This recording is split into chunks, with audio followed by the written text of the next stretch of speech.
வருஷம் ஆவணி மற்றும் ஆகஸ்ட் மாதங்களில் பார்த்திங்கன்னா சேர்ந்து வரும் மாதத்தில் 2 சனி பிரதோஷம் அடுத்தடுத்து வந்தது. இது மிக அபூர்வமானதுங்க. இந்த ஆண்டு பார்த்திங்கன்னா ஆகஸ்ட் 17ஆம் தேதி, அதாவது ஆவணி மாதத்தின் துவக்க நாள்லேயே ஏற்கனவே ஒரு சனி பிரதோஷம் வந்துருச்சு. அது போக ஆகஸ்ட் மாதத்தின் நிறைவு நாளான ஆகஸ்ட் 31 மற்றும் ஆவணி 15 அன்னைக்கு மற்றொரு பிரதோஷம் தான் இந்த சனி பிரதோஷம்.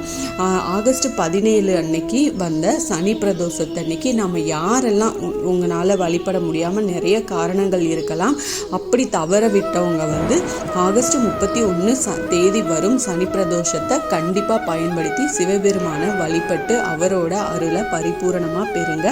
இந்த பிரதோஷத்துக்கான சிறப்பு சொன்னேன் இல்லையா, இது பண பிரச்சனையை தீர்க்குங்க. அதுக்கான ஒரு குட்டி பரிகாரம் பார்த்தோம் அப்படின்னா, இந்த சனி பிரதோஷத்துக்கு அன்னைக்கு கோவிலுக்கு போய் வழிபடுறதுடன் வீட்டில் எளிமையான வழிபாட்டையும் நாம் செய்யலாம். வீட்டில் இருக்கிற பணப்பிரச்சனை எல்லாமே தீர்ந்து பொருளாதாரத்தில் மிகப்பெரிய மாற்றம் நமக்கு ஏற்படும்.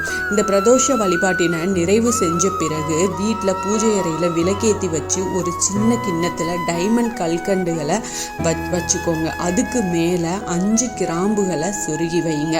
அந்த கிண்ணத்துல டைமண்ட் கல்கண்டு வச்சு அதுக்கு மேலே 5 கிராம்பு சொருகி வைங்க. நல்ல அந்த காம்பு பூவோட இருக்கிற மாதிரி பார்த்து சொருகி வைங்க.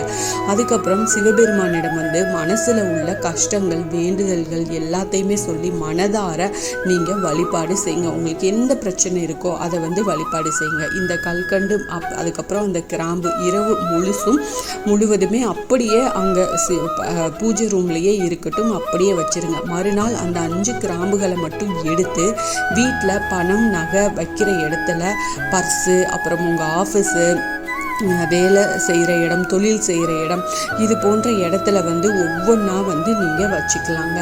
டைமண்ட் கல்கண்டுகளை பொடியாக்கியோ அல்லது அப்படியே வீட்டில் பக்கத்தில் இருக்கிற மரத்தடியில் இருக்கும் எறும்பு புத்தில் போட்டுருங்க.